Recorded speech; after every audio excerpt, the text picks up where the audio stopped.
Hello बच्चों, मैं विवेक कुमार एक बार फिर से आप सभी का स्वागत करता हूं हमारे आपके और सभी के favourite channel Nand Kishore classes science channel पे। बच्चों, आज का वीडियो बहुत ज्यादा खास रहेगा। आज हम पढ़ेंगे क्लींजिंग एक्शन ऑफ सोप। जो हमारी नॉर्मल साबुन होती है, सोप होती है, आखिर वो किस तरीके से डर्ट को हटाती है। ठीक है, फिर चाहे हमारे हाथों से हो या कपड़ों से हो। ठीक है, तो हम बेसिकली उसकी का मैकेनिज्म सीखेंगे, तो बड़ा ही इंपॉर्टेंट हो जाता है।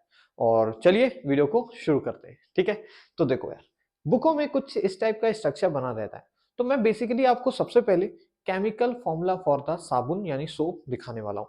केमिकल फॉर्मूला क्या होता है सोप का बच्चों, कुछ कुछ ये ऐसा टाइप का होता है। ठीक है, इसको एक स्टीरेट बोलते हैं। मैं थोड़ा सा मार्कर साइज छोटा करें, इसको स्टीरेट बोलते हैं बच्चों, स्टी। ठीक है, एक कंपाउंड है। कुछ कुछ आपको दिख रहा होगा हमारे पास सॉल्ट टाइप का कंपाउंड है, तो सही बात है, ये एक सॉल्ट ही होता है बच्चों। सॉल्ट कब बनता है सर? जब एसिड बेस से रिएक्ट करती है। देखो भाई, मान लो मैंने एसिटिक एसिड ले ली और उसको मिला दिया किससे? बेस के साथ, NaOH के साथ। तो एसिड प्लस बेस कौन सी रिएक्शन होगी सर? न्यूट्रलाइजेशन। हमारे पास बनेगा सर सॉल्ट CH3COONA, और प्लस में सर H2O बाहर हो जाएगा। मैंने भी बोला ठीक, तुमने भी बोला ठीक। यहाँ से भैया क्या गया? एसिड H देगी, बेस OH देगा, सर वाटर अलग हो जाएगा, और जो बच गया वो साथ में जुड़ के सॉल्ट बना देगा। ठीक है, अच्छा ये सॉल्ट कैसा होगा? एसिडिक या बेसिक, ये भी आप बता सकते हैं। क्योंकि सर जो कंपोनेंट यूज हुआ है इसमें एसिड वाला, वो एक वीक एसिड है। सारी की सारी कार्बन कंटेनिंग एसिड क्या होती है? वीक होती हैं। और सर जो बेस यूज हुआ है स्ट्रॉन्ग बेस, तो सॉल्ट हमारा बेसिक इन नेचर होगा। कैसा होगा? बेसिक इन नेचर होगा। बच्चों, हम सॉल्ट बना रहे हैं यहाँ पे साबुन के लिए, बस इस सॉल्ट में क्या होता है? कार्बन की संख्या ज्यादा होती है। मतलब जिस एसिड से बना होगा, जिस कार्बन वाली एसिड से बना होगा, उसमें बहुत सारे कार्बन होंगे। इसीलिए बच्चों इसको बोलते हैं हम लोग, क्या होता है सर? सोप। सोप इस तरह भी लिखते हैं, are the fat salts of, लिख लो, are the salts of carbon and this. मैं इसको जरा सा मिटाता हूँ यहाँ से, इसको आप लोग लिख लेंगे, ठीक है ना? अच्छा, देखो क्या लिखते हैं हम लोग? Salts of sodium and potassium of fatty acids. Fatty acids, ये जो बड़ी बड़ी बच्चों एसिड्स होती हैं, जैसे कि ये C11H35 COOH, इस टाइप से। जैसे ये भी एक एसिटिक एसिड, मतलब एसिटिक बोल रहा हूँ, एक कार्बोक्सिलिक एसिड का ही एक फॉर्मूला है, परंतु इसमें कार्बन संख्या क्या है? बहुत ज्यादा है। तो जब इनको फैटी एसिड बोलते हैं, नॉर्मली प्रेजेंट होती है फैट्स के अंदर, इस वजह से इनका नाम फैटी एसिड है। जब इनकी हम स्ट्रॉन्ग एल्कली के साथ रिएक्शन करते हैं, अगर NaOH होगा तो हमारे पास सोडियम का सॉल्ट मिलेगा। अगर इसी जगह बच्चों हम लोग KOH यूज कर लें, KOH भी आपको पता है ये एक एल्कली है, तो इसमें क्या मिल जाएगा? पोटेशियम का सॉल्ट। तो इसीलिए नॉर्मली डिफिनेशन लिखते हैं salts of sodium and potassium fatty acid. ठीक है, तो अभी सॉल्ट को देखो। सॉल्ट कभी बनता है बच्चों? वो आयनिक होता है। सॉल्ट के अंदर आयंस होते हैं। सोडियम यहाँ पे प्लस फॉर्म में होगा बच्चों, और हमारे पास ये जो चेन होगी, ऑक्सीजन पे माइनस चार्ज होगा।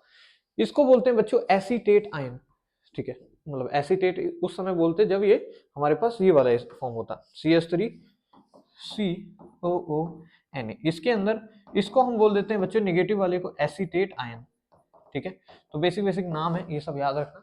तो यहाँ भी कुछ कुछ एक तरीके का होमोलॉगस एसीटेट आयन ही होगा। ये जो चेन है बड़ी सी चेन है बस, परंतु एक तरीके का एसीटेट आयन के टाइप का ही होगा, क्योंकि इसके ऊपर भी सर निगेटिव चार्ज होगा और Na के ऊपर तो पॉजिटिव ही रहना है। तो बड़ी सी चेन है कार्बन की, जिसको हमने ऐसे जिग जैग बना दिया है।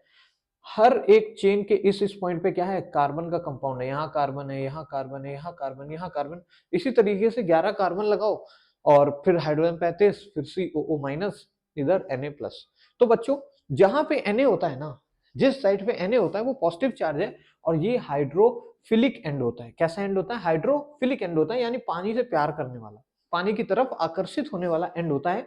और यही पार्ट पानी के अंदर, मतलब पानी की ओर जाता है, पानी की ओर जाता है।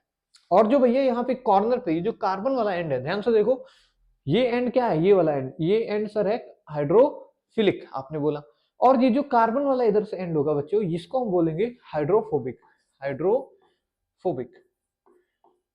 तो जितने भी हाइड्रोकार्बन वाले लास्ट के एंड होते हैं वो सभी हाइड्रोफोबिक होते हैं, वाटर से दूर ही भागते हैं। ठीक है, तो इस हिसाब से क्या होता है, जब भी मिट्टी उट्टी होती है हमारे कपड़ों में, तो मिट्टी के पास चिपक जाता है कौन? सर साबुन का हाइड्रो, कौन सा पार्ट? देखो ध्यान से, सर हमारे पास मिट्टी पे चिपक जा रहा है ये वाला पार्ट, ये पीछे का कोना, और ये कैसा होता है सर, हाइड्रोफोबिक आपने बताया। यानी कि सर साबुन में, साबुन कह रहे हैं साबुन का जो हाइड्रोफोबिक वाला पार्ट है बच्चों, वो हमारे ऑयल या डर्ट से जाके चिपक जाता है, और जो भैया इनका हाइड्रोफिलिक पार्ट है वो पानी की ओर जाएगा, ये मिट्टी की ओर जाएगा। तो मिट्टी को जाके ऐसे समझ लो हुक लगा लिया, और फिर जब कपड़े वपड़े को धुलेंगे लेंगे तो ये मिट्टी को लेके अलग निकाल देगा। मतलब क्या है, इसको उठा के निकाल देगा। जब इस कपड़े को ऐसे ऐसे करोगे ना रब, तो भैया ये सब मूव करेंगे और बॉन्ड्स की वजह से ये खिंच जाएगा और मिट्टी कपड़ों से निकल जाएगी। अगर हाथ में होगा तो हाथ से निकल जाएगी। ठीक है, तो ये जो स्ट्रक्चर बना बच्चों, ये जो क्लस्टर ऑफ स्ट्रक्चर बना है, क्लस्टर मतलब कई सारे छोटे छोटे साबुन के मॉलिक्यूल से मिलकर बना है, तो इस क्लस्टर ऑफ स्ट्रक्चर को बच्चों बोलते हैं मिशेल।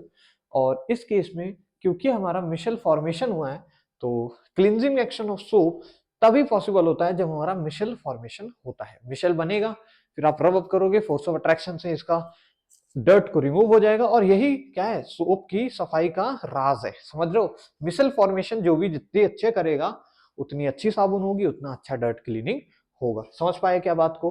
तो कुछ कुछ आई होप कि आपको समझ आया होगा इस वीडियो में कि भाई क्या होता है हाइड्रोफिलिक एंड, क्या होता है हाइड्रोफोबिक एंड, कौन सा कहाँ लगता है, और Na+ और सोडियम और पोटेशियम के ये सॉल्ट्स होते हैं। ये सब बेसिक बातें हैं जो कि पेपर में आप अगर लिखेंगे तो आपको पक्का गारंटीड क्लींजिंग एक्शन में फुल मार्क्स मिल जाएंगे। ठीक है, तो आज के वीडियो में बस इतना ही। मिलेंगे नेक्स्ट वीडियो में जहां पे हम इसी तरीके का इंपॉर्टेंट कंसेप्ट समझ रहे होंगे। तब तक के लिए वेट कीजिए और मजे भी कीजिए। जय हिंद सभी को।